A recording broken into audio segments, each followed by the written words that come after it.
मी नानाभाऊ भारत जोडो आंदोलनावर बोललो होतो, माझ्यावर काही लोकांनी टीका केली। आज पुराव्यासहित सांगतो, भारत जोडो आंदोलन जे काही भारत जोडो अभियान, आंदोलन वेगळं, अभियान सन्माननीय नेते राहुल गांधीजींनी जे सुरू केलं,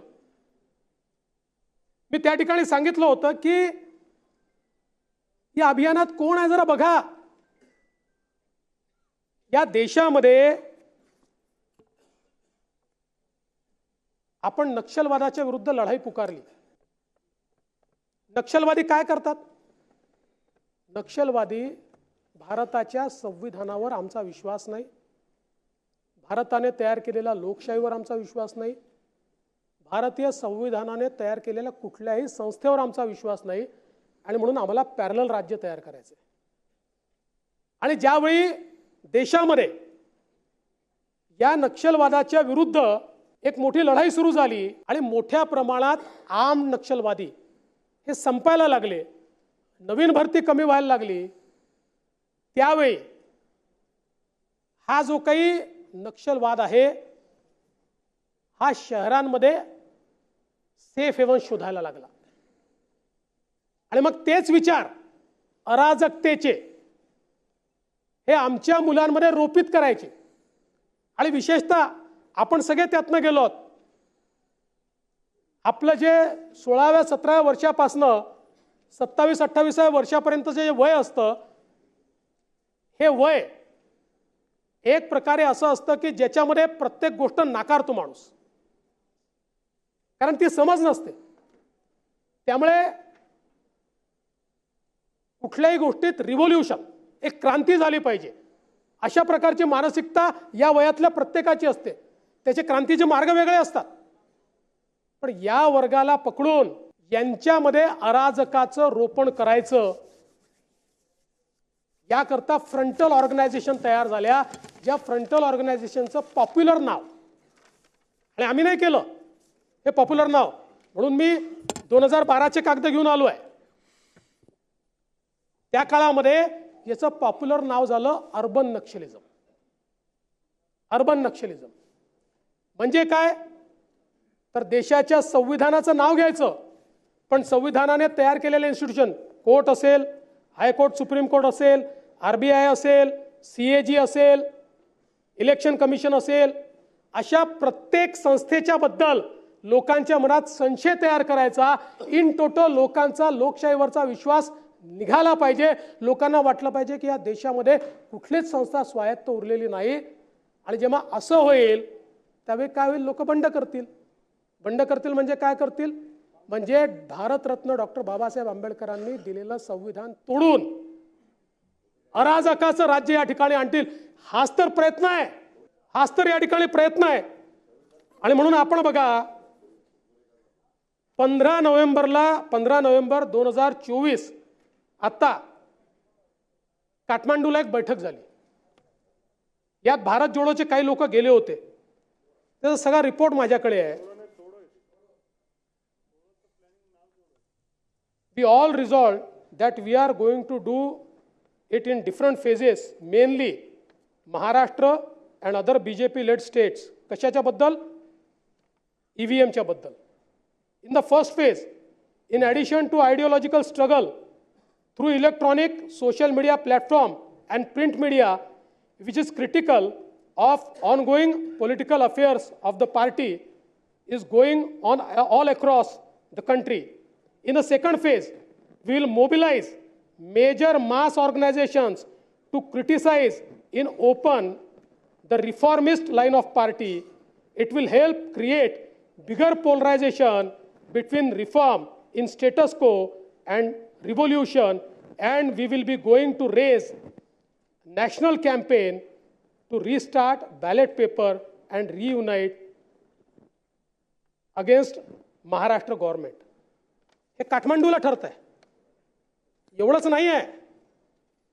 आपण जरा, मी तुम्हाला भूतकाळात नेतो। या भारत जोडोचे जे काही वेगवेगळ्या 180 संघटना आहे, ज्यांनी निवडणुकीच्या काळात भारत जोडो म्हणून कार्यक्रम घेतले, पत्रिका काढल्या, यातल्या जवळजवळ 40 संघटना अशा आहेत, 40 की ज्यांना फ्रंटल ऑर्गनायझेशन म्हणून त्या ठिकाणी नेम केलेला आहे. आणि मी नाही केलं. 2012 मध्ये स्वर्गीय गिरीश बापट साहेबांनी एक प्रश्न विचारला होता आणि त्यावेळी आर पाटील साहेब देशाचे गृहमंत्री होते, राज्याचे गृहमंत्री होते. आणि हा प्रश्न जो होता तो पुणे जिल्ह्यात झालेल्या नक्षलवादी प्रशिक्षण कार्यक्रमाच्या संदर्भात होता आणि बाळा नांदगावकर यांनी देखील त्याच्यावर आपली भूमिका मांडली होती. आणि त्याच्यामध्ये उत्तर देताना माननीय आर पाटील साहेबांचं उत्तर देखील माझ्याकडे आणि त्याकरता गेलेलं जे काही पत्र आहे ते पत्र देखील माझ्याकडे आहे की ज्याच्यामध्ये ज्या फ्रंटल ऑर्गनायझेशनचा उल्लेख केलेला आहे अर्बन नक्षल म्हणून, त्याच्यामध्ये या भारत जोडो आंदोलनातल्या किंवा ज्यांनी पत्रिका काढून तुमच्याकरता लोकसभेत कार्यक्रम केले त्यांची नावं त्याच्यामध्ये आहेत. 2013 मध्ये गोपाळ शेट्टी साहेबांनी विधानसभेत प्रश्न उपस्थित केला होता. त्यावेळी गृह विभागाने ही माझ्याकडे 48 संघटनांची यादी पाठवली. 48 आमच्या काळातली नाही आहे, माननीय आर पाटील साहेबांच्या काळातली आहे. 48 संघटनांची यादी ज्यांना फ्रंटल ऑर्गनायझेशन्स म्हणून या ठिकाणी नेम केलेला आहे. राज्यात विशेषतः विदर्भात नक्षलवादी कारवायांमध्ये झालेली जी काही वाढ आहे त्याच्या संदर्भात त्यांनी सांगितलेलं आहे की कुठल्या कुठल्या हे बघा, नक्षलवादी कारवाया ग्रामीण भागापुरतं मर्यादित न राहता शहराकडे कारवाया होत असल्याचं आढळून आलेलं आहे. महाराष्ट्रामध्ये नक्षलप्रणित 48 आघाडी संघटना आहेत. त्यापैकी विदर्भातील चंद्रपूर, नागपूर इथे जवळपास 20 संघटना कार्यरत आहेत. नावं आहेत त्याची. या ज्या काही संघटना आहेत, आणि एवढंच नाही, इथपुरतं मर्यादित नाही आहे, तर आपण जर बघितलं लोकसभेमध्ये 18 फेब्रुवारी 2014 म्हणजे कोणाचं सरकार होतं? मनमोहन सिंग साहेबांचं सरकार होतं. एटी नाना त्यावेळेसचे खासदार होते. त्यांनी प्रश्न विचारला होता. त्यावेळी त्यांनी लोकसभेमध्ये केंद्राच्या सरकारने 72 फ्रंटल संघटनांची नावं घोषित केली आहे. त्यातल्या 7 महाराष्ट्रातल्या आहेत ज्या तुमच्या भारत जोडोच्या यादीत आहेत. त्यानंतर त्याच प्रश्नाच्या उत्तरात महाराष्ट्राच्या एटीएसने केंद्र सरकारला जी माहिती पाठवली आहे, एएनओनी, ही माहिती माझ्याकडे आहे, लोकसभेत जी गेलेली आहे. त्याच्यामध्ये त्यांनी 13 संघटनांची नावं दिलेली आहेत. एकूण 40 संघटनांची नावं दिली आहेत. त्यातल्या 13 संघटना या पुन्हा या भारत जोडोच्या आपल्या या आंदोलनामध्ये या ठिकाणी काम करतात.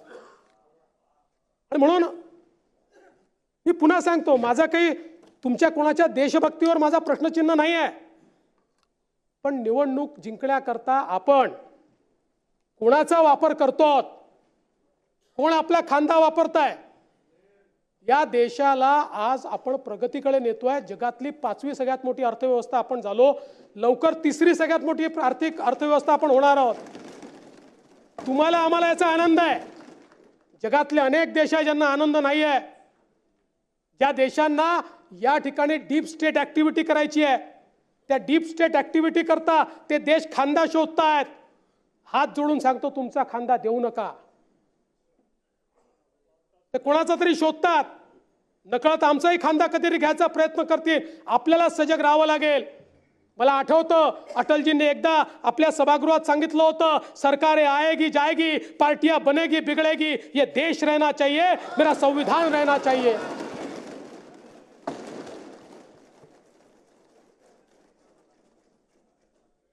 आणि म्हणून अध्यक्ष महोदय, या निमित्ताने मी एवढंच म्हणू इच्छितो अध्यक्ष महोदय की खरं तर